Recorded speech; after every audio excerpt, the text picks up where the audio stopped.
In this video I'm going to show you how to edit your WordPress theme's CSS style. Now there are thousands upon thousands of themes for WordPress available online, and I'm sure you'll find one that sort of fits your needs, but no matter how hard you try, I'm sure you'll find that whatever theme that you decide to choose for your blog, there's going to be something about it that you might like to change. You might like to change, say, the typeface, or you might like to change the picture that's on there, or some of the layout and so on. And if there is something about your WordPress theme that you'd like to change, this is how you do it. What you have to do first of all is to make some changes to the permissions of the CSS page, the CSS style sheet, so that you can alter it. And you do this either by using an FTP software package like FileZilla, or you can use the file manager settings on your control panel, either on cPanel or, as in this particular site, it uses extended control panel. And you need to look for where the theme that you are going to edit is stored on your server. And in this particular one, it's in public HTML blog, WP-content themes, and then the theme that I'm going to edit, which is 2010. And you want to scroll down until you find a page that is called style.css. Now, depending on the theme that you have, because all themes are slightly different, this particular file might be called something else, but it will end in .css. You'll see there's lots of different files that make up a WordPress theme. And you need to change the permissions to make it editable. So what you have to do on this particular file manager that I'm using is you right click and then come down to where it says chmod. If you're using a different type of FTP software, then you should refer to the instructions for how you change the permissions. And you want to change the permissions to 777.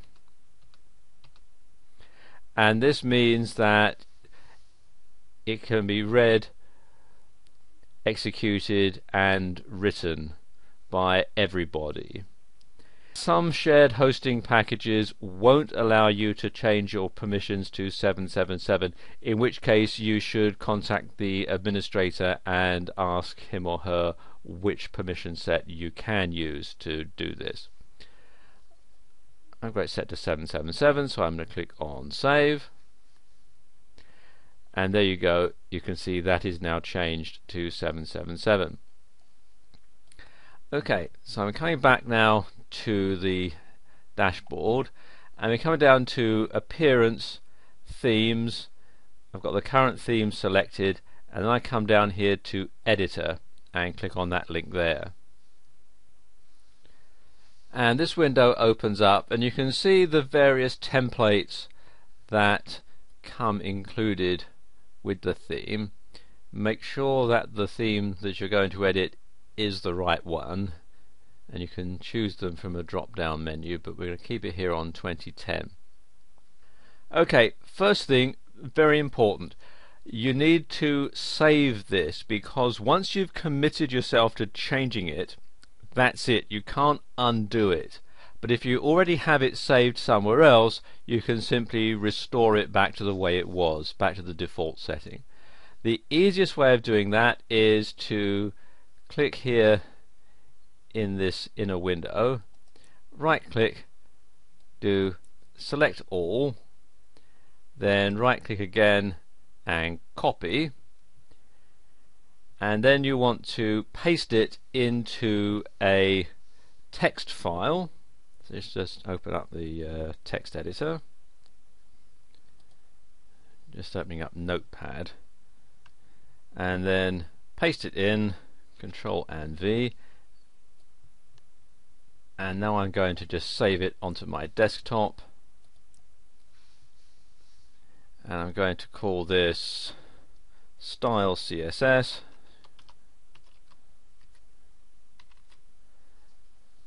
and then just save that. Okay, that's saved now, and I can close that down.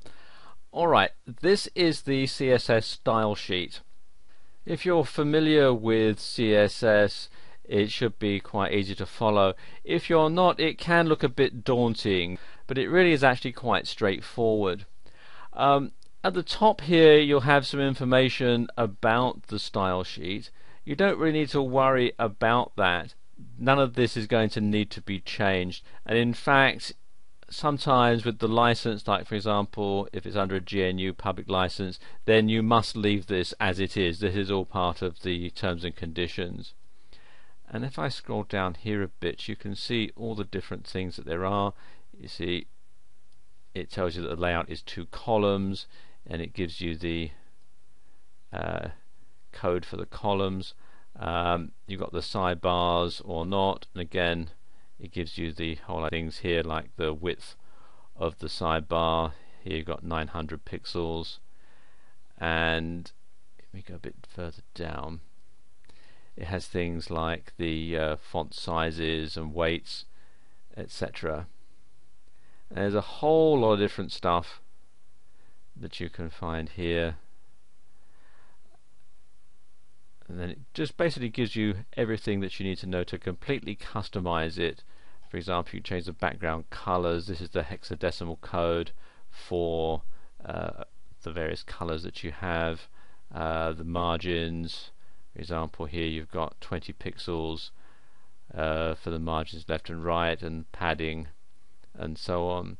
And if you want to make any changes, all you have to do is just simply type them in. Like, let's say I want to make the left margin 10 pixels, and we'll make the right margin 30 pixels to compensate.